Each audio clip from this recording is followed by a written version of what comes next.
जय हिंद दोस्तों। आज मैं आपसे बात करने वाला हूं पॉलिटी में प्रस्तावना अर्थात उद्देश्य अर्थात अवधारणा अर्थात प्रियम्बल। मैं इसकी बिल्कुल गहराई से चर्चा करने वाला हूं। तो पहले आइए देखते हैं इनकी शुरुआत कहां से होती है और कैसे होती है और इनकी क्या क्या फैक्ट इनसे निकल कर आती है। सभी फैक्ट को हम बिल्कुल बारी से और बारीकी से देखेंगे। तो आइए दोस्तों, ये सबसे पहले ये 9 दिसंबर 1946 को इसकी प्रथम बैठक होती है।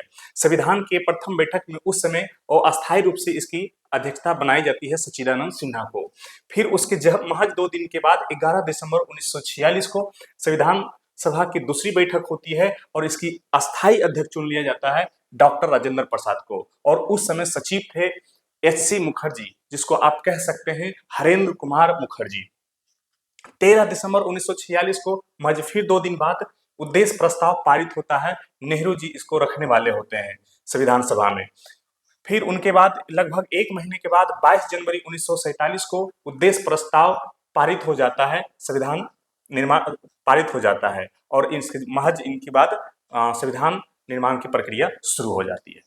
तो चलिए हम बात करते हैं, हम जो चर्चा करने वाले थे प्रस्तावना का, उद्देश्य का, उद्देशिका का अर्थात अवधारणा की अर्थात प्रियम्बल की। तो दोस्तों, हमारे उद्देशिका में ये साफ साफ ऊपर से ही लिखा हुआ है कि हम भारत के लोग भारत को एक संपूर्ण प्रभुत्व संपन्न, हम भारत के लोग मतलब हम क्या है, हम जो देश हैं, हम जो देश हैं क्या है, मतलब हम भारत के लोग का ये डिनोट करता है कि हम भारत हैं, ठीक ना, और हम भारत के लोग हैं। तो हम भारत के लोग भारत को एक 4 प्रकार की उन्नति, 4 प्रकार की उन्नति, हम डायरेक्ट हम पढ़ नहीं रहे हैं, हम बिल्कुल आपको इसको तोड़ कर बता रहे हैं। ऐसे तो यहाँ इसमें लिखा हुआ है कि हम भारत के लोग भारत को एक संपूर्ण प्रभुत्व संपन्न समाजवादी पंथ निरपेक्ष लोकतांत्रिक गणराज्य बनाने के लिए तथा उसके समस्त नागरिकों को सामाजिक आर्थिक राजनीतिक न्याय विचार अभिव्यक्ति विश्वास धर्म और उपासना की स्वतंत्रता प्रतिष्ठा और अवसर की समता प्राप्त कराने के लिए तथा उन सब में व्यक्ति की गरिमा और राष्ट्र की एकता और अखंडता सुनिश्चित करने वाली बंधुता बढ़ाने के लिए दृढ़ संकल्प होकर अपनी इस संविधान सभा में आज तारीख 26 नवंबर 1949 ईस्वी मिति मार्क्सिस्ट शुक्ल सप्तमी संवत 2006 विक्रमी को एतद द्वारा इस संविधान को अंगीकृत अधिनियमित और आत्मा अर्पित करते हैं। बस दोस्तों, ये तो पूरा श्री लिखा हुआ है, लेकिन हम इनको बिल्कुल ऑपरेशन करने वाले हैं, तोड़ कर बताने वाले हैं। तो ये जो ऊपर लिखा हुआ है कि हम भारत के लोग भारत को एक संपूर्ण प्रभुत्व समाजवादी पंथ निरपेक्ष लोकतांत्रिक गणराज्य, ये दोस्तों क्या है, 4 प्रकार की उन्नति है। क्या क्या है? पहला है आपका संपूर्ण प्रभुत्व संपन्न। पहला उन्नति क्या है कि हम पहले भारत के लोग हैं और हम भारत के लोग के लिए 4 प्रकार की उन्नति है। ऐसा मतलब कि ये दूसरी बैठक में जब हो रही थी, नेहरू जी इनका एक्सप्लेनेशन में बतला रहे थे कि पहला उन्नति भारत को क्या चाहिए, हम भारत हैं और भारत के लोग हैं, उनको 4 प्रकार की उन्नति चाहिए। वो 4 प्रकार की उन्नति कौन कौन सी है? तो संपूर्ण प्रभुत्व संपन्न होना चाहिए, समाजवादी होना चाहिए, पंथ निरपेक्ष होना चाहिए और लोकतांत्रिक गणराज्य होना चाहिए। संपूर्ण प्रभुत्व संपन्न का मतलब क्या होता है दोस्तों, कि हमारे देश का जो सरकार है वो बिल्कुल संपूर्ण है। क्या है? वो बिल्कुल संपूर्ण है। वो अपने आप में ही सब चीज, अपने आप में ही सब चीज निहित है। सरकार संप्रभु है, अर्थात आंतरिक और बाह्य रूप से बिल्कुल ये अपने निर्णय लेने में सक्षम है। इस पे कोई बाहरी हस्तक्षेप नहीं होगा। जो भी होगी हमारी सरकार पूर्ण रूप से हर चीज करने में सक्षम है, चाहे वो अंदर की बात हो, चाहे बाहर की बात हो, चाहे देश की बात हो, चाहे देश की बाहर की बात हो, मतलब अपने देश के लिए वो सभी चीजें यही है जो ये बतलाती है कि हमारा देश जो है संपूर्ण प्रभुत्व संपन्न है। दूसरी कहता है समाजवादी, हमारे जो देश के लोग हैं जो वो क्या है, सेकुलरवाद है, यानी कि सेकुलरिज्म है। और दूसरा है दोस्तों पंथ निरपेक्ष। पंथ निरपेक्ष ये बतलाता है कि पहले जो है था ये पंथ निरपेक्ष, ये पंथ पहले धर्म निरपेक्ष था, फिर इसको मतलब कि इसको पंथ निरपेक्ष कर दिया गया। तो पंथ मतलब होता है एक अलौकिक होता है, ऐसे कुछ इसका अर्थ देखा जाए, पंथ मतलब तो अलौकिक होता है, मोक्ष होता है, कर्मकांड होता है, स्थल होता है, शब्द प्रमाण होता है, बहुत सारा इसका मीनिंग होता है। लेकिन इसका मेन उससे पंथ मतलब होता है दोस्तों एक धर्म होता है। मतलब कैसा धर्म? वो धर्म नहीं, किसी आस्था का धर्म नहीं। यहाँ पे धर्म होता है कि हम आपसे दोस्ती की, हम दोस्ती का धर्म निभाएंगे। हम आपके साथ भाई हैं, हम भाई का धर्म निभाएंगे। हम पिता हैं तो पुत्र का धर्म निभाएंगे। जो भी है, जो संबंध है, कोई इंसान है, कोई पशु है, कोई जानवर है, तो उनके साथ एक धर्म निभाएंगे, उनकी जो है उनका हम धर्म निभाएंगे। तो पंथ निरपेक्ष एक कहता है। तो ये चीज है कि चौथी है कि हमारे देश के लोग हैं हर चीज को एक धर्म अपना निभाए, एक धर्म समझे। जो भी जाति है, जो भी रिलेशन है, जो भी संबंध है, तो उस धर्म की बात कह रहा है ये। लोकतांत्रिक, चौथी जो है आपका लोकतांत्रिक गणराज्य है, यानी लोक नाम से ही कि लोक यानी लोगों का एक तंत्र है, ये जो भी बन रहा है लोगों का तंत्र है, उनकी एक गणराज्य है, ये रिपब्लिक है। तो ये सब बातें दोस्तों, ये 4 प्रकार की उन्नति में यही है कि पहला है संप्रभुत्व संपन्न, समाजवादी, पंथ निरपेक्ष, लोकतांत्रिक, गणराज्य। आगे हम इसकी बात आगे और देखें तो फिर कहता है तथा उसके समस्त नागरिकों को 3 प्रकार की न्याय चाहिए, 3 प्रकार की न्याय। अगली जो कह रहा है आपका कि मतलब 4 प्रकार की उन्नति के बाद मतलब जो है 4 प्रकार की उन्नति कौन कौन सा है आप देख लिए। उनके बाद क्या है, 3 प्रकार का न्याय चाहिए। वो 3 प्रकार के न्याय क्या है, सामाजिक, आर्थिक और राजनीतिक। तो ही है, हम फिर से इसमें ऑपरेशन में लिखे हैं 3 प्रकार की जस्टिस चाहिए, सोशल, इकोनॉमिक और पॉलिटिकल। यानी कि सोशल जो है जाति वो पंथ के आधार पर भेदभाव नहीं होगा, जाति वो पंथ के आधार पर भेदभाव नहीं होगा, देश की संपत्ति नागरिकों में समान रूप से वितरण होगा इकोनॉमिकल में। और पॉलिटिकल में है कि दोस्तों कि आप राजनीतिक अधिकार है आपके पास, आप चुनाव लड़ सकते हैं, आप कितना से कितना बड़ा भी राजनीतिक पद को आप हासिल कर सकते हैं यदि आप सक्षम हैं, यदि आप उस योग्य हैं तो ऐसी बातें कही गई है। फिर अगला बात है 5 प्रकार की लिबर्टी, फ्रीडम अर्थात स्वतंत्रता, आजादी। फिर 5 प्रकार की तीसरी बात है, पहली बात है दोस्तों 4 प्रकार की उन्नति चाहिए, और फिर लिखा हुआ है 3 प्रकार की आपका न्याय चाहिए, और फिर आगे लिखा हुआ है 5 प्रकार की लिबर्टी अर्थात आजादी चाहिए। वो 5 प्रकार की लिबर्टी आजादी क्या है दोस्तों, विचार, अभिव्यक्ति, विश्वास, धर्म और उपासना की स्वतंत्रता। ये क्या है, 5 है। एक विचार, अभिव्यक्ति, विश्वास, धर्म और उपासना अर्थात वर्शिप, पूजा की मतलब कि आपका ये 5 प्रकार की स्वतंत्रता है। विचार, अभिव्यक्ति, विश्वास, धर्म और उपासना अर्थात वर्शिप। फिर 2 प्रकार की समानता की बात करता है, 2 प्रकार की समानता, इक्वलिटी। वो कौन कौन से है आपका है, प्रतिष्ठा और अवसर, प्रतिष्ठा और अवसर, स्टेटस एंड अपॉर्चुनिटी की भी बात प्रस्तावना में कही गई है। फिर 3 प्रकार की फ्रेटर्निटी अर्थात बंधुत्व, फ्रेटर्निटी मतलब बंधुत्व, 3 प्रकार की बंधुत्व की बात करती है। वो 3 प्रकार की क्या है, डिग्निटी, यूनिटी एंड इंटीग्रिटी, गरिमा, एकता और अखंडता। इस इतनी बातें हमारे प्रस्तावना में कही गई है। बढ़ाने के लिए दृढ़ संकल्प होकर फिर ऐसा ऐसा ऐसा कहा गया है।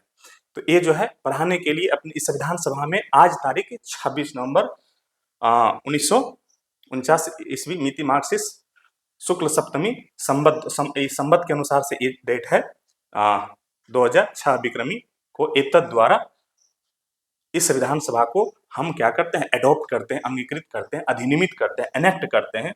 आत्मा अर्पित अर्थात गिव टू आवर सेल्वेस, हम अपने आप को इसके प्रति अर्पित करते हैं। तो ये चीजें हैं, लेकिन मुख्य बातें जो दोस्तों कंपटीशन में आती क्या है कि सबसे पहली बात है कि 42वां संविधान संशोधन 1976 में पहले ये 3 वर्ड नहीं थे। कौन कौन नहीं थे, हम पेन का रंग बदल लेते हैं, कौन कौन सा नहीं थे, तो ये आपके ये जो है समाजवाद, समाजवाद, पंथ निरपेक्ष, समाजवाद, पंथ निरपेक्ष और अखंडता। ये दोस्तों ये पहले पुराने संविधान में 1976 से पहले के संविधान में ये चीज नहीं थी। ये 42वां संविधान संशोधन 1976 में इसको जो है जोड़ा गया। तो बार बार पूछा जाता है कि 42वां संविधान संशोधन 1976 में वो 3 वर्ड कौन कौन से जोड़े गए, तो 3 वर्ड कौन कौन से जोड़े गए दोस्तों, समाजवाद, पंथ निरपेक्ष और इंटीग्रिटी, इंटीग्रिटी, अखंडता। ध्यान रहे वहां पंथ निरपेक्ष नहीं रह सकता है, वहां धर्म निरपेक्ष भी रह सकता है। तो दोस्तों समाजवाद, पंथ निरपेक्ष और इंटीग्रिटी ये 42वां संविधान संशोधन 1976 में जोड़ा गया। और बोलेगा ये जोड़ा गया तो किस बाद में जोड़ा गया, तो मिनर्वा मिल्स बाद में जोड़ा गया।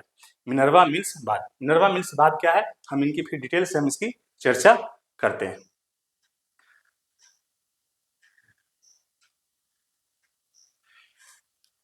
आशावादी पहलू है, आधारभूत मूल, इसीलिए प्रस्तावना को संविधान दर्शन कहा जाता है, जो भविष्य को संचालित करता है।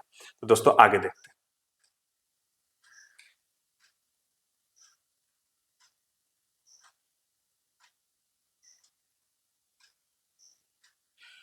कुछ फैक्ट है दोस्तों कि गोलकनाथ बाद 1967 सुप्रीम कोर्ट ने कहा भाषा संदिग्ध होने पर प्रस्तावना का सहारा लिया जा सकता है। यानी कि मतलब ये जो पहला फैक्ट है दोस्तों कि गोलकनाथ बाद में ऐसा एक चर्चा निकल कर आया था कि सुप्रीम कोर्ट ने कहा कि भाषा अगर जो मतलब कि बिल्कुल संदिग्ध हो, कठिन हो, वैसी स्थिति में मतलब संदिग्ध मतलब कि वो क्लियर स्पष्ट नहीं हो, तो वैसी स्थिति में क्या करेंगे हम प्रस्तावना का सहारा लेंगे। फिर डॉक्टर सुभाष कश्यप ने कहा कि संविधान शरीर है तो प्रस्तावना उसकी आत्मा है।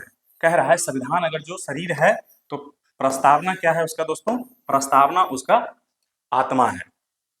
यदि प्रस्तावना आधारशिला है तो संविधान उस पर खड़ी अट्टालिका अर्थात कह सकते हैं कि एक तरह का क्या है, दीवार है, कह सकते हैं। ये कौन कह रहा है दोस्तों? सुभाष कश्यप कह रहे हैं ऐसा। इनका एक बुक आती है सुभाष कश्यप का, बहुत जबरदस्त बुक है, आप उसे पढ़ भी सकते हैं। कन्हैयालाल मणिकलाल मुंशी ने प्रस्तावना को राजनीतिक जनपत्री कहा, अर्थात कन्हैयालाल मणिकलाल को आप कह सकते हैं के एम मुंशी भी आप शॉर्ट में इसको कह सकते हैं। उन्होंने इसको क्या कहा? तो ये जन्मपत्री कहा था। आपको बार बार ये क्वेश्चन पूछे जाते हैं कि प्रस्तावना को जन्मपत्री किसने कहा, पॉलिटिकल होरोस्कोप किसने कहा, जनपत्री किसने कहा? तो के एम मुंशी ने कहा, कन्हैयालाल मणिकलाल मुंशी।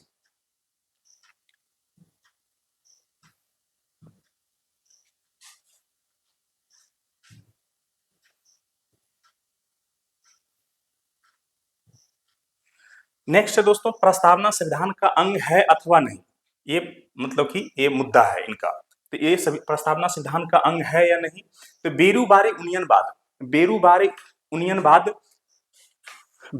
उनियनवाद इसमें सुप्रीम कोर्ट ने निर्णय दिया कि प्रस्तावना संविधान का अंग नहीं है। प्रस्तावना संविधान किस में कहा गया था? बेरूबारी उनियनवाद में। बेरूबारी उनियनवाद में सुप्रीम कोर्ट ने निर्णय दिया कि प्रस्तावना संविधान का अंग नहीं है, लेकिन संविधान निर्माताओं की सोच को प्रकट करने वाली कुंजी जरूर है। यानी कि जब ये बेरूबारी की मतलब बेरूबारी जब बात चल रहा था तो उस समय सुप्रीम कोर्ट ने कहा था कि संविधान जो है ये क्या है, ये अंग तो नहीं है लेकिन ये कुंजी जरूर है। ये क्या है? ये यानी कि संविधान निर्माताओं की सोच को प्रकट करने वाला कुंजी जरूर है। लेकिन जब दूसरी बात केशवानंद भारती बनाम केरल राज आया 1973 में, तो इसमें सुप्रीम कोर्ट यही भाषा अपनी बदल लेते हैं और कहते हैं कि निर्णय बदल दिया और कहा कि प्रस्तावना संविधान का अंग है। पहले क्या कहा था? बेरूबारी में कह रहे थे कि प्रस्तावना संविधान का अंग नहीं है, लेकिन यही बात केशवानंद भारती बनाम केरल राज 1973 में सुप्रीम कोर्ट खुद ही अपनी भाषा बदल लिया और उन्होंने कहा कि प्रस्तावना संविधान का अंग है और यह संविधान की आत्मा है। यहाँ तक कि ये संविधान को अभी आत्मा कह रहे थे, पहले कहते कि अंग नहीं है। ये बस मतलब जो है जो संविधान निर्माताओं की सोच को प्रकट करने वाली कुंजी है। लेकिन बाद में ये केशवानंद भारती बनाम केरल राज्य में ये अपनी भाषा बदलकर उसके माध्यम से कह रहे हैं कि जिसके माध्यम से संविधान की उचित व्याख्या की जा सकती है। इसी में मूल ढांचा की सिद्धांत भी बात दिया गया। तो कभी कभी क्वेश्चन पूछ दे कि किस बाद में कहा गया कि मूल ढांचा को मतलब कि वो कुछ नहीं किया जा सकता है, छेड़छाड़ नहीं किया जा सकता है, तो वो है क्या? केशवानंद भारती बनाम केरल राज 1973 में। और किस में कहा गया सुप्रीम कोर्ट की मतलब इसका अंग नहीं है? तो वो है बेरूबारी। तो किस में कहा गया सभी मतलब कि ये जो है प्रस्तावना उसका संविधान का अंग है? तो कहा गया है तो केशवानंद भारती बनाम केरल राज। किस में नहीं कहा गया? तो बेरूबारी उनियनवाद में। तो हम समझते हैं दोस्तों ये आपको अच्छा लगा होगा और तो वीडियो बड़ा ना हो, कुछ बातें और थी तो वीडियो हम यहीं तक रोकते हैं। और